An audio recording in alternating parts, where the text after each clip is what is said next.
Fala fiel, bem-vindos ao canal mais quente de notícias do nosso Corinthians. Hoje temos um programa especial com notícias bombásticas que vão mexer com o coração de todo corintiano.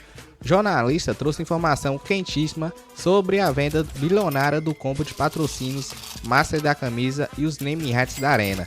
300 milhões adiantados. Esse promete ser o maior patrocínio do Brasil. E olha só, fique comigo até o final para você não perder nenhuma informação importante. E é isso aí, eu vou deixar os créditos aqui na descrição do vídeo. Sem mais enrolações, bora lá. Depois da conversa sobre isso. Yuri Alberto. Vive um momento muito positivo, né, craque? Depois de se recuperar dessa cavadinha, do lance específico contra o Flamengo, ele consegue marcar o gol, deixa ainda um pé atrás com o torcedor, justamente porque o pênalti perdido condicionou a derrota do Corinthians para o Flamengo, mas ele se recupera. Achei que fez um jogo decente contra o Mirassol, brigando por todas, e o gol coroou isso. São 15 gols nessa temporada, 100º jogo dele na Neoquímica Arena, foi o 47º gol dele no estádio do Corinthians. Ele se isola, assim como o maior artilheiro da Neoquímica desde sua construção em 2014. Então, um bom momento pro Yuri Alberto marcando de pé esquerdo. O Veloso estava até contestando um pouquinho o Walter na jogada e eu concordo com ele. O Walter no gol. Acho que ele foi querer dar o bote no Matheus Bidu. Mas não pode abandonar o gol, né? Eu pode acho que abandonar o gol. Não, tudo bem, mas ele quis dar o bote e voltou. Eu acho que ele achou que era do Corinthians ainda. Ele viu o Corinthians ainda e falou, vai tocar em mim, eu vou quebrar. Aí saiu do gol. Saiu do gol, pô. Você tá num dia bem legal pra explicar. Não, mas não tem outra explicação. Um dia bem legal. Tem que extravasar, assim. Sabe quem é o maior jogador da história do Corinthians? Tomás Rosolino. Rosolino. Esse moleque é bom, hein? O melhor historiador que o Corinthians tem é o Tomás. Maior que teve. Vamos trazer ele um dia aqui, Cascão. Vamos convidar ele pra vir no programa. Então deixa, vai, vamos lá. Vem cá. O Yuri Alberto te igualou nesse quesito. Então, mas eu parei de jogar bola, foi 29 anos. Foram 58 participações em gols em campeonatos nacionais. Então, legal. O Corinthians fez um bom jogo pros 3 pontos. O Corinthians foi aquela palavra que a gente define, né, com eficiência, né? Porque o Corinthians não teve a bola, o Mirassol tentou jogar, tentou chegar ao gol do Corinthians, chutou mais de 15 bolas na direção do gol, não acertou o gol. E o Corinthians teve só 3 oportunidades, 3-0. O que vale é isso, né? Botar a bola lá dentro. O Corinthians conseguiu, o Mirassol não, apesar do Mirassol mostrar por quê está na parte de cima da tabela, é um time que tem organizado, um time que gosta de ter a bola, só que com esse jogo do Corinthians, mesmo tendo mais a bola, mesmo tentando jogar melhor que o Corinthians, não conseguiu chegar ao gol do Corinthians e o Corinthians, né, com 3 oportunidades, definiu o jogo. 9 pontos o Mirassol, só ganhou 2 pontos, hein? Souza. Para mim, o Corinthians fez o dever de casa, apesar de não ter feito um jogo imponente, um jogo bom de se ver, essa é a realidade. O que é imponente? Imponente é o Palmeiras. Se impor no jogo. Tá. Entendeu? Se impor no jogo. Fez 2 jogos atrás que foi melhor do que o adversário. O primeiro tempo contra o Flamengo e os 2 tempos contra o Internacional e não somou 1 ponto. Então, o resultado do Corinthians foi o melhor possível, né? Vitória dentro de casa. Luiz Fabiani. Eu entendo que foi um Corinthians pragmático, mas que também não sofreu. O Veloso comentou bem, o Mirassol teve... O Hugo não fez nada. Não, o comentário específico do Veloso. Você sempre dá aula também, Souzinha. Obrigado. Mas o Hugo Souza não precisou trabalhar durante o jogo. Foi somente uma vez... O cara teve mais a bola, né? Teve mais a bola, teve mais volume, mas não teve real oportunidade. Quem teve foi o Corinthians e converteu. É o filme contrário do que foram os jogos contra o Inter e Flamengo, quando o Corinthians foi melhor e não conseguiu ganhar. Godoy, rapidinho, por favor. Craque Neto, o Mirassol tinha traçado um plano inicial de alcançar os 45 pontos. Estava com 42, teve a chance, não conseguiu contra o Atlético Mineiro, jogando com um jogador a mais, teve um pênalti que não foi marcado. Aí jogou em casa com o Bragantino, melhor que o Bragantino também empatou e agora contra o Corinthians jogou 18 minutos bem, depois eu vou mostrar o pênalti. Vamos falar da vitória do Corinthians para cima do Mirassol, começando pelo Lucas Silvestre, auxiliar técnico, que falou um pouquinho sobre o jogo. Que a gente apresentou foi um jogo um pouco diferente do que foi contra o Flamengo Internacional, um jogo que a gente não teve a bola desde o princípio. Nós evitamos em muitos momentos o salto no Walter, porque era o desequilíbrio que causava na nossa marcação. A gente defendeu muito bem durante principalmente o segundo tempo. A gente conseguiu defender muito bem e, mais que isso, a efetividade na hora de atacar. Fundamental que a gente, nesses momentos que sofra um pouco mais dentro da partida, ou que venha passando por algum momento de pressão, que nos momentos que a gente conseguir encaixar os contra-ataques, a gente possa ser o mais efetivo possível. 3-0 Corinthians na sensação do campeonato. Discussão de arbitragem, mostramos o lance um pouco antes. O placar corresponde ao que você viu em campo, Vessone? De jeito nenhum. Foi o jogo sem goleiro. Exatamente isso. Se tivesse 2 cones, um em cada gol, teria acontecido a mesma coisa. Por quê? O Mirassol não chutou nenhuma bola no gol e o Corinthians chutou 3 e as 3 entraram. Basicamente o jogo é isso. Mas de maneira geral, é um dos placares mais mentirosos que eu já vi assim, do Corinthians nos últimos tempos. Não existe o Corinthians golear o Mirassol, jogar o que ele jogou e, sobretudo, o Mirassol jogar o que ele jogou. Para quem não está entendendo o que o Mirassol está fazendo no campeonato, para quem não está entendendo a campanha, por favor, eu peço para vocês acompanharem um jogo do Mirassol, como é bem distribuído em campo, como joga a bola, como pressiona o adversário, tira da zona de conforto o tempo inteiro, como tem organização, como tem perde e pressiona, como se impõe fisicamente. Cara, é até bom. Como é bem treinado o time do Mirassol. Assim. Rafael Guanais, ótimo técnico, campeão paranaense pelo Atlético com sub-23, depois assumiu o Operário, quase subiu no ano passado. Pelo Operário, né? E foi uma aposta porque o Mozart decidiu ir para o Curitiba e aí o Mirassol bancou ele. E assim, jogadores como o Carlos Eduardo, que recentemente, um tempo atrás, o Palmeiras comprou muito bem. Tem um zagueiro também que estava aí rodando pelo interior, Jeffen, se eu não me engano, muito bom zagueiro, saindo lá de trás. Enfim, o Mirassol, para mim, está muito explicado agora. A campanha é muito bem organizado, muito bem treinado. Coube ao Corinthians um papel de coadjuvante no jogo, quase não teve a posse de bola. O jogo termina com 70% quase de posse de bola contra 30% do Corinthians. Só que o Corinthians foi muito efetivo. Foram 3 chances de gol e 3 gols. É bem raro isso também acontecer com o próprio Corinthians.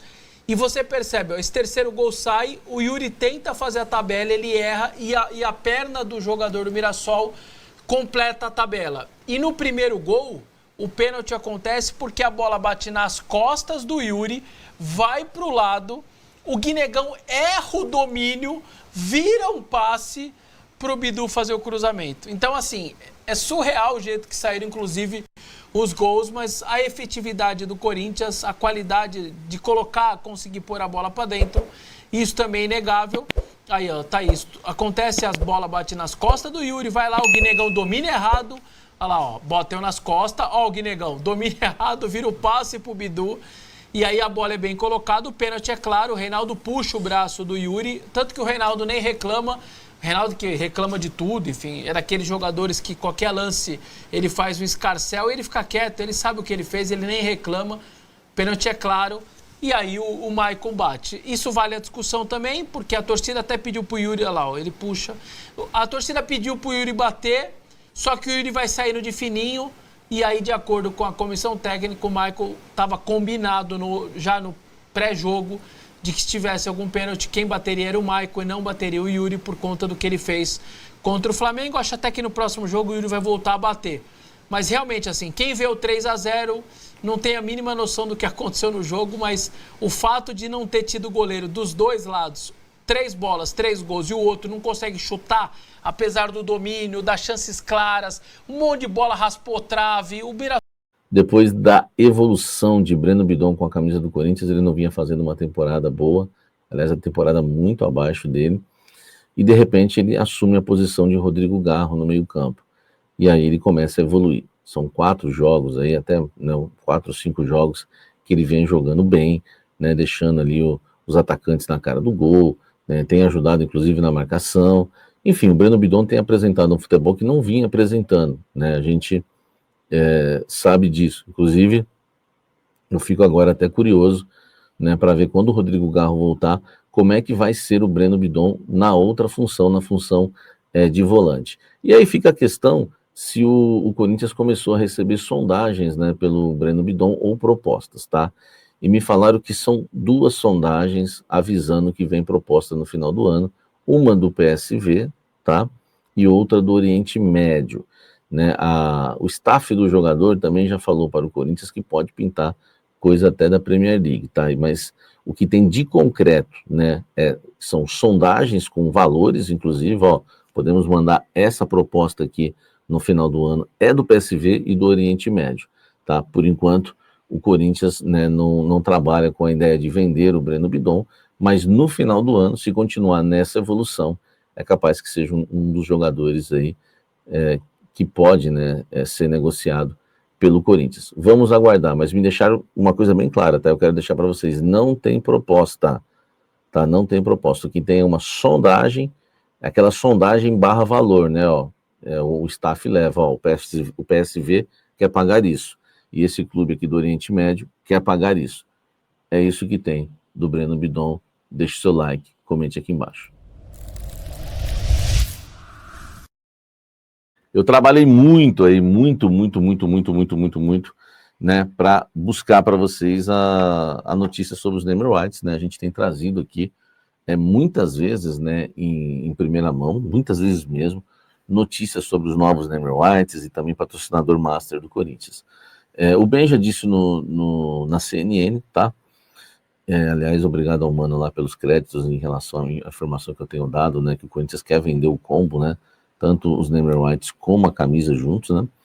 E o Ben já traz a informação que o Corinthians já fechou os Neymer Whites, que uma fonte passou isso para ele, e que essa empresa que fechou os novos Neymer Whites vai adiantar 300 milhões de reais ao Corinthians, tá? Uma coisa eu posso dizer, eu não confirmei essa informação, não consegui ainda, tá? Mas não estou aqui também negando a informação, até porque nem faria isso, tá? Enfim, mas vamos lá. O que eu apurei? Hoje o Corinthians teve reuniões com interessados o dia inteiro. O Osmar Stabile ficou o dia inteiro em reuniões, tá? E, né, principalmente para cuidar desse caso dos Neymer Whites da Neoquímica Arena, que o Corinthians quer vender. O Corinthians quer 70 milhões, tá? E o Corinthians, né, tem uma proposta de uma bet que quer fechar os Neymer Whites e a camisa, tá? Essa proposta é concreta, né? Eu não tenho os valores da proposta, não sei ainda, vou tentar confirmar isso mais tarde, até para o Café da Fiel às 19 horas, se essa proposta chega aos 70 milhões ou, né, chega perto dos 70 milhões que o Corinthians está pedindo. Mas estou falando dos Neymer Whites, porque a proposta de camisa, o Corinthians quer 180 milhões no mínimo, tá? Entre 180 e 200 milhões. Então, gente, eu acho que a gente pode ter muito em breve o Corinthians fechando, tá? A camisa e o nome do estádio com alguma bet, tá? Mas não dá para ainda cravar. Não estou cravando, não vou cravar, não consegui confirmar essa informação, tá? Que está fechado, que vai adiantar 300 milhões, mas enfim, o que eu tenho de apuração há uma proposta para fechar o combo, o pacote, e aí o Corinthians pode garantir por ano aí, pelo menos por 3 anos, 270 milhões, 250, 230 milhões, 240 milhões. Vai ficar por aí, porque se chegar uma empresa disposta a pagar 50 milhões por ano por Neymer Whites, eu creio que o Corinthians vai fechar. E se alguém oferecer 180 milhões na camisa e hoje é 103, o Corinthians vai fechar. Então vamos colocando entre 230 e 270 por 3 anos e, claro, depois o valor dos Neymer Whites, né, nos 7 anos seguintes. Vamos aguardar, lembrando que na camisa baixou